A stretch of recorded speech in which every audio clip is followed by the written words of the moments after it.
Lorsqu'on parle d'écosystème, est-ce que vous vous demandez quelquefois que peut-être les humains, lorsqu'on survit et on vit dans notre société, sur notre petite planète, est-ce que l'on fait la meilleure chose pour celle-ci? Est-ce que notre niche écologique, la façon que notre travail, comment on change notre environnement, comment est-ce que ces interactions et ces comportements affectent l'environnement? C'est une bonne question. Alors, aujourd'hui, je vais regarder la section qui s'appelle La population humaine et ses niches. C'est la section ici 2.3 du manuel Carrefour des sciences, ici, de 9e année. Donc, lorsqu'on regarde les niches écologiques, c'est un peu comme le travail ou un peu comme les conséquences de la conséquence de la vie d'un organisme. Et je vais mettre ici une petite carte alors un petit lien sur une vidéo sur les niches écologiques qui peut vous aider à mieux comprendre le concept. Donc, l'idée ici, c'est que, regardons, si on a les humains et on a ces niches, les niches écologiques, qu'est-ce que c'est? C'est le fait que on a besoin d'espace, on a besoin d'eau et de nourriture, donc des nutriments, et bien sûr, nous avons des déchets, comme ceci. Ça veut dire que le fait de vivre, on a des besoins et on crée aussi des déchets. Je parle souvent que si on prend l'année que moi je suis né en 1970, ça fait quelques années déjà.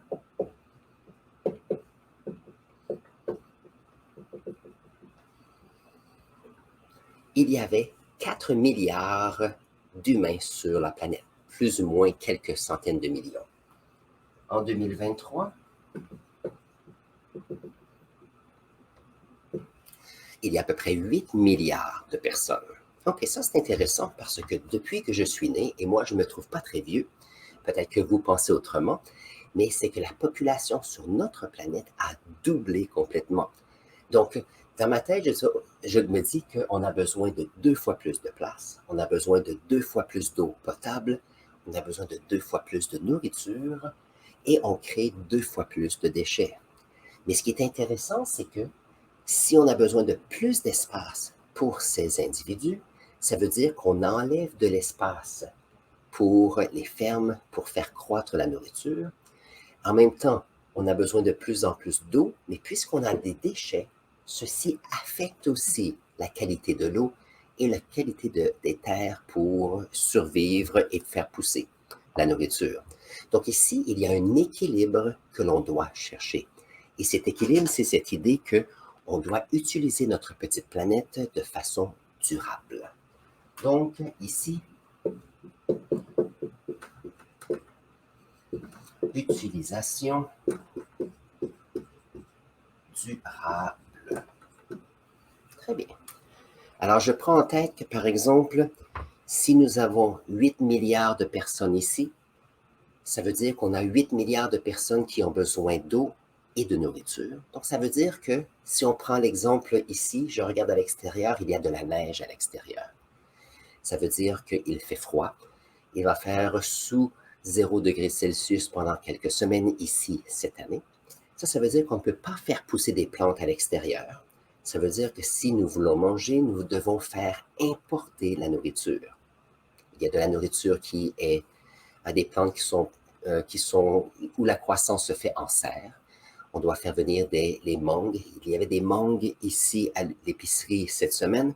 Ce sont des mangues qui viennent d'un autre pays, d'un pays chaud. Ça nous prend aussi cette idée qu'il faut les transporter jusqu'ici. Ça crée une certaine pollution. Donc, d'une certaine façon, nous avons des niches écologiques pour pouvoir se supporter. Et afin de pouvoir supporter le plus de personnes possible, on a dû se spécialiser. Donc, ici, la spécialisation. On a dû se spécialiser parce qu'il y a tellement d'humains sur la planète qu'on ne peut pas tous être des fermiers.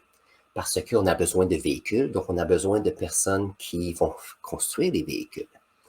Maintenant, on ne peut pas seulement avoir des personnes qui construisent des véhicules et être fermiers parce que on a besoin de matériaux et de bois pour les maisons. On a besoin de métaux aussi pour faire les véhicules. Mais on a aussi besoin de combustibles fossiles. OK.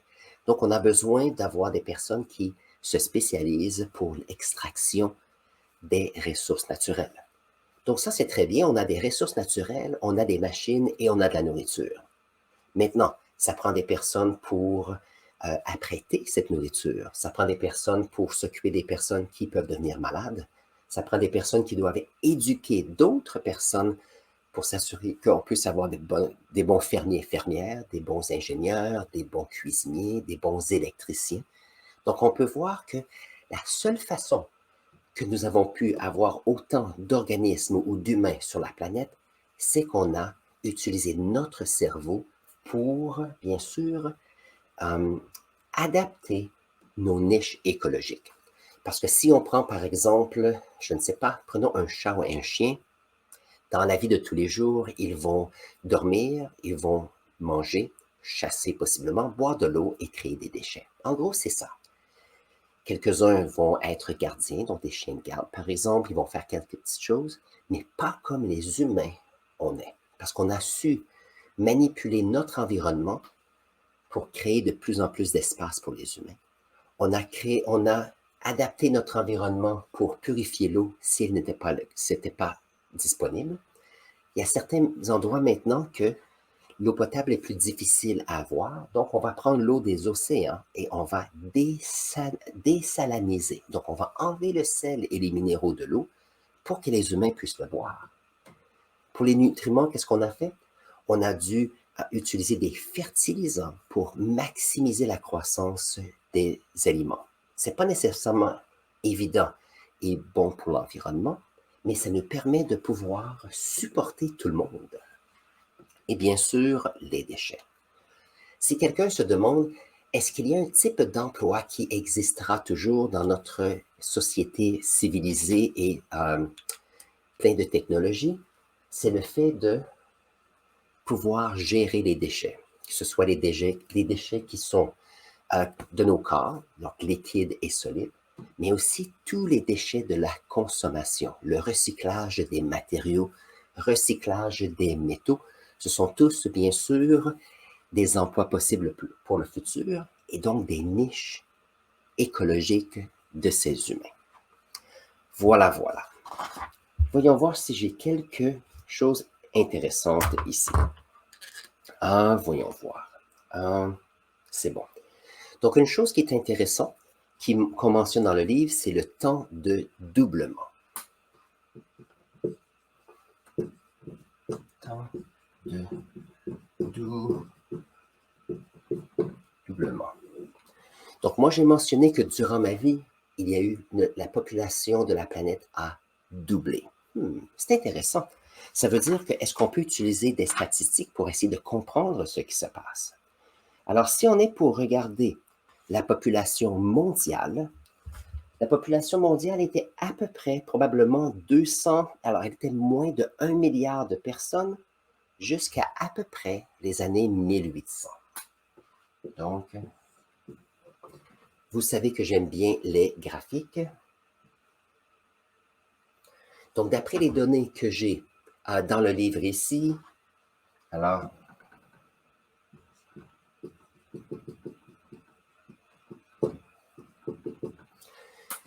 on a ici la population en milliards, donc jusqu'à peu près 1800.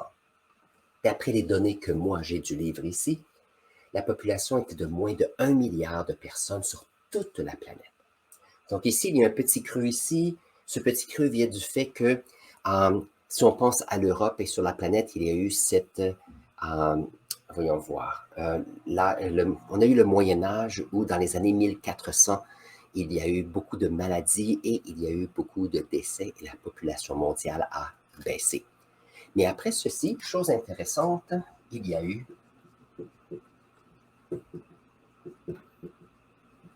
la révolution industrielle.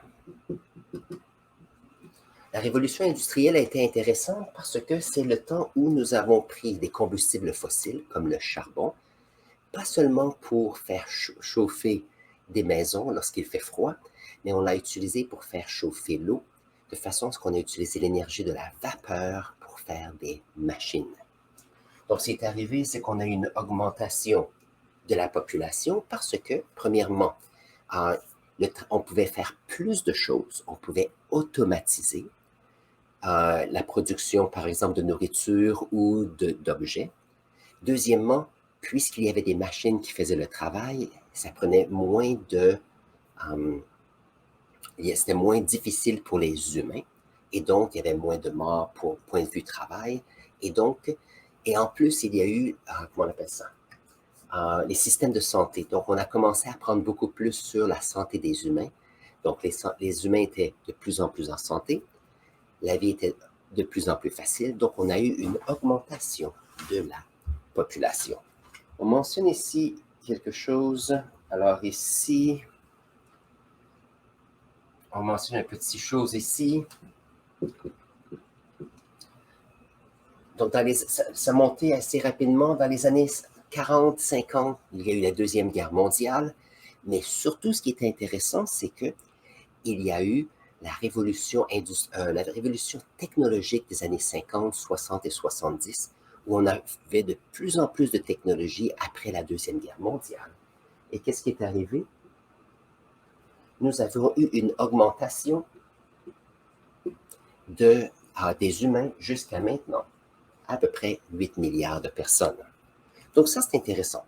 Ça veut dire que nous, comme humains, on a, avec notre cerveau, adapté notre environnement pour pouvoir maximiser notre survie. La question qu'on a, par exemple, c'est que maximiser notre survie, est-ce que c'est bon pour la population humaine? Ça, c'est vrai. Mais est-ce que c'est durable? Et ça, c'est bien sûr la grande question que l'on parle, surtout depuis quelques décennies, on parle des changements climatiques, d'après tout ce que les scientifiques nous disent, qu'il y a une augmentation du dioxyde de carbone par le fait qu'il y a plus d'humains qui font des activités sur notre planète. Et la question, bien sûr, c'est comment est-ce que ce sera dans 10 ans, dans 20 ans, dans 50 ans? Et ça, c'est vous, comme scientifiques qui sont dans le milieu du travail ou les scientifiques juniors qui vont changer cela. Alors, la question ici, c'est une question de durabilité. Est-ce qu'on peut avoir la population humaine qui peuvent adapter leur environnement pour pouvoir bien réussir? Il y a un petit mot que je voulais mentionner. Il y a le mot ingénieur. Je ne sais pas si je peux le trouver facilement. J'ai pas le mot. OK. Un exemple d'organisme qui change son environnement, il y a au Canada le castor. Et ce qui est intéressant pour le castor, c'est que le castor est un ingénieur dans son écosystème. Un castor va créer des barrages qui va conserver l'eau de façon à ce que l'hiver, le castor puisse avoir assez d'eau pour pouvoir avoir un habitat qui est là pour tout l'hiver. Donc, le castor crée leur propre habitat pour s'assurer qu'il y a la survie. Alors, voyons voir s'il n'y a pas un autre exemple. Il n'y a pas beaucoup d'exemples sur des organismes qui sont ingénieurs, un peu comme nous avons ici. On pourrait dire possiblement que les fourmis peuvent être des ingénieurs aussi de leur environnement. Les fourmis vont créer des tunnels dans lesquels ils vont vivre. On a souvent, si on regarde dans les jungles, les fourmis qui vont emmener des morceaux de plantes dans leur nid, de façon à ce qu'ils puissent faire, comment on pourrait dire ça? Ils vont cultiver ou maintenir une certaine population de champignons qui sera bon pour eux comme nourriture et bien sûr pour la reproduction de la colonie. Les termites est un autre exemple où ils sont des personnes qui vont organiser leur endroit pour maximiser leur survie. Et bien sûr, faites attention aux déchets. Ça ici, c'est le plus grand point ici, le fait que même si on prend nos téléphones, par exemple, presque tout le monde sur la planète a leur téléphone cellulaire maintenant, Et souvent, on en a deux, on a la technologie. Est-ce qu'il y a moyen de pouvoir utiliser ceci, les recycler pour maximiser les ressources que l'on extrait de l'environnement? Alors ça, ici, c'est le sujet sur la population humaine et ses niches, et notre cerveau est notre plus grand allié. Si vous avez appris quelque chose d'intéressant aujourd'hui, n'oubliez pas de vous abonner à notre chaîne. Si vous avez des questions supplémentaires, mettez-les dans la section commentaires. Ça me fait toujours plaisir de les lire et les utiliser pour faire nos prochaines vidéos. Sur ce, prenez un instant et je vais mettre ici un lien pour une autre vidéo pour vous et on se voit dans la prochaine vidéo.